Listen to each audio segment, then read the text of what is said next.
What's going on, everybody? I'm doing a video here. I haven't done one in a while, and it's I can't believe I apparently glanced over or glazed over this topic. But one of the things that you may not be familiar with, that you will probably become familiar with if you're ever in custody, if you're ever in prison, if you ever get convicted, if you ever have a sentence, what have you, is that at some point, theoretically at least, you're going to be considered for release on parole. And parole, it's kind of got a weird history of it. If you look at the history of parole, what the word actually means, which is a French word, and it goes back to a promise. It means to promise. You're still under a sentence. You're still technically a prisoner. Your status may change depending on the state you're in, but generally, if you're on parole, you're still considered an inmate. You're still considered a prisoner. You're on parole versus an active inmate, or someone who's actually still in physical prison or jail custody. You're just in custody on the street, basically. The parole process is very, very strange. I know the processes that I went through here in Kentucky were kind of strange. The average person across the country is going to experience the same kind of things. And I'll explain what I mean by that here in a little bit. But so sentences you can have definite and indefinite sentences, and it depends on your state sentencing scheme and a bunch of other factors whether you're going to be able to have parole or not. A lot of states have increasingly gone in the last 10-20 years have gone to not have any kind of parole system whatsoever. So they don't have a parole board. They don't have a parole process. The Federal Bureau of Prisons, if you're a federal inmate, you're not going to have parole. There is a limited amount of federal probation, but and then people that qualified for something that happened years and years ago would, I think, still qualify for federal parole, but it's not given very often. It's not something, if you were to get arrested in federal court tomorrow and you were to get sentenced the next day, you wouldn't be eligible for federal parole. It wouldn't exist for you. They've gotten rid of that totally in the federal system. A lot of states have done that as well. Kentucky still has parole, and in Kentucky, generally, without some specifics and some unique situations that may pop up, you're generally going to be reviewed for parole after serving a certain period of time of your state sentence. So say you were sentenced to 5 years, then you would theoretically be eligible for parole after, depending on the charge, if it was 5 years or 10 years, you'd be eligible for parole review by the parole board at either 15, 20, 50 in some charges, or 85% of that time is served. So that's going to mean for a 10-year sentence, if you have 20% parole eligibility, they're going to factor in your jail time that you spent before you were actually convicted, and they're going to look at about 2 years. So say you have a year in jail, you have a year in state custody. At that point, you're going to be reviewed for parole. There's something that Kentucky's done in the last several years, last 10 years or so, that's kind of a response to, it was a part of the 2011 House bill that the goal was to overhaul the parole process in Kentucky and how it actually worked. But they made Class D, if you're convicted of a Class D felony, which is the lowest grade of felony, it's a 1 to 5 year prison term, and there's a lot of felonies that are included in that categorization, then you're going to have what's called a parole review, which means you're not going to physically see the parole board like most people are thinking. They used to have a show on A&E called Parole Board, and some of the episodes were filmed here in Kentucky, and they showed 3 people, parole board members, talking to someone that was being reviewed for parole. They asked some questions, you gave them some information, they made a decision, told you right there. Not in Kentucky typically. If you're a Class D felon, then you're going to be reviewed for parole, typically by a file review, which means they're going to look at the paperwork from the institution, paperwork from the people that are around you every day, in this case the custody officers, classification officers, anything the warden may want to say. They're also going to look at things that the victim's family, if there's a victim, if that applies, they're going to look at things they're going to say, and they're going to get chances to send letters in. They're going to look at things that you may say. You have an option to send information to them. They may or may not look at it. I have kind of a cynical review on that, or thought on that, as far as how they look at you, but that's really not the point. They also look at what your own family says about you and any other positive letters of recommendation that you may have that you would have people send in. And they understand that process can be kind of dodgy at best, I'll say. You're going to be reviewed for parole at some point during your sentence, typically, unless you have an 85% charge, which 85% charge is typically a violent crime.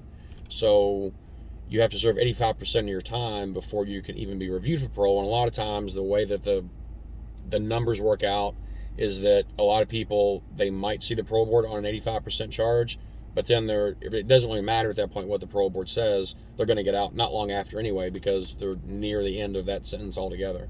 So parole is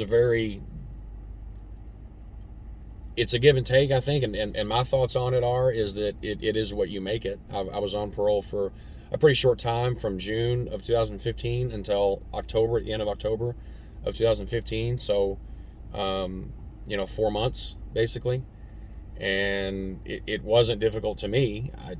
But I have some issues that others don't have, and I don't have other issues that others do. So, that's just my thought on it. But you can prepare yourself for the parole board, whether you're a file reviewer, whether you actually see the parole board in person.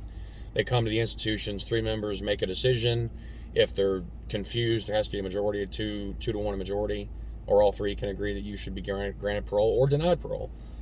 If there's an issue, then they refer that situation to the full parole board, and then they make a decision. That a decision, for the most part, is not, you can't go to court and sue them or appeal or anything like that. There's no process for that, because parole isn't a right. It's something that is discretionary. It's something that they can do if they want to, but they don't have to give you parole at any point during your sentence, because you pled guilty, or you were sentenced, and you were sentenced to X amount of time, and so anything you get released earlier than that is a favor, I guess, in a lot of ways. The thing that made me think about this video and want to do this is that a lot of times what tends to happen is the parole board, I think, looks at several different factors, and they have a guide of things that they're required to look at. But I don't think they do that, at least not to my thought. I don't think they do that as fairly as they could. And what I mean by that is they have things they're required to look at. Kentucky in 2011 had this big, much touted House bill that was supposed to overhaul the criminal justice system. It was also supposed to overhaul the parole board and how they made their decisions. There was a report that was issued that after this House bill was passed, the number of people that were actually granted parole went down, which I can't really see a reason for that. I mean, you have people that they're seeing the same types of people: burglary, drug possession, weapons violations, repeat offenders, violent offenders, those kinds of things. The type of people didn't really change. The parole board changed, and the House bill had some language in there that affected some of the things that they did. They have things they're required to look at. They have to look at what's called a validated risk and needs assessment. That's something that's prepared by your caseworker, your unit caseworker at your individual facility. They're allowed to look at disciplinary records, certainly, if you've ever had any kind of reports or anything. They look at your job history while you've been in prison. They look at your crime itself. If you are being reviewed for the first time for parole after 2 years on a situation when someone died, you can typically count on not being given parole the first time, or really any time statistically. It's just the way that it seems to work out. They're going to look at that, look at your sentence, whatever that 10 years may be, or 5 years, or 15, or whatever it may be. They're going to look at that as your break, and the longer you stay in, the better it's going to be, is kind of their thinking, I think. I'm not them, I don't know, but I know what I've seen. Very few people that actually have a violent type of charge, robbery or something like that, especially if it was a death, they're not going to give you parole. It's just the way that it is. Another type of people that I've seen that typically don't get parole, definitely not the first time, but probably ever, is people that have like financial crimes, like major financial crimes, embezzlement, exploiting adults, taking someone's retirement or their life savings, which makes you a crappy human being. But the way that I think they look at it, and the way the state looks at it, is if you stole $30 or $70 or $100,000 from somebody, and that was all the money they had, the longer they keep you in there, that's something for the person, I guess, and something for society. But they're reasonably sure that you're not going to be able to pay that money back, and they can order all the restitution and all those things they want to do, garnish whatever wages you would get in the future. It's really not going to matter, because you're not going to be able to pay all that money back. It's just not going to be possible if it's a large amount of money. So for financial crimes, major financial crimes like that, you're probably not going to get parole, and it's just the way that it is. I understand it. I don't know how I feel about it because I've never been in that position myself, but that's, I think, typically from what I've seen in my experiences, and probably still what's going on to this day, is they're not going to give you parole if you have a major financial crime, and even through restitution, they're not going to be able to keep you on supervision for a period of time. So the thought is just keep you in custody for as long as they can, which is an expensive procedure considering that it's about $25,000 a year to house a state inmate. So you could argue the merits of that as well. But parole is a discretionary process. They have their ability, and they can grant or deny parole. You can try to appeal it, but it really typically doesn't work out. When I was a legal aid, I did appeal one person's parole decision, and it wasn't because of the context of what was in there. It was because of the process itself, and because of that, they ended up giving the guy parole, and he got out. He was right back like 2 months later for another violation, so it was kind of all for nothing. But I did get someone out, on parole, and that was after appealing a parole denial. So, parole is kind of a strange system. You have people that get out and they can't do it. They're not able to abide by those rules, and whether it's because of their inability to accept what they've done, their lack of responsibility for what they do on a given basis, the factors that make being someone who has a record and getting out and getting a job and keeping a job, whether it's the economy or your record itself, being able to pay those fees, staying away from drugs and old habits and old enemies and friends and old drama, that's something else. Parole's not easy. Parole is the state watching you and basically babysitting you and doing the same kind of things that prison does. It's just they can show up at if you do get a job, they can show up at your job. If your job isn't really cooperative about that or happy about that, then that can present a problem, depending on what kind of job you have. And that can, you can lose your job that way. I've seen people that, they got out after long sentences, they were out on parole, they made a minor mistake, like a DUI was one situation, and the individual that I'm talking about, he went through the process that they wanted him to go through. The parole officer he had, he went and told him about it. He was forthcoming about it. He was honest about it. He said, look, as long as you go through this process they have you go through and pay for these classes and go to the alcohol classes, then we're not going to violate your parole. This was after the passage of that House bill, so that was kind of the spirit of that law. He completes the program after 18 months and pays for 18 months worth of classes. He takes a certificate to the new parole officer he had because his old parole officer had left, and he had a new one at this point. And she said, that better not be what I think it is. And he said, yeah, it is. And, here's my certificate. And she said, turn around and put your hands behind your back. She locked him up, and he was violated. He had to spend 18 more months in prison, and then he got out again. So, the common sense of that's kind of debatable.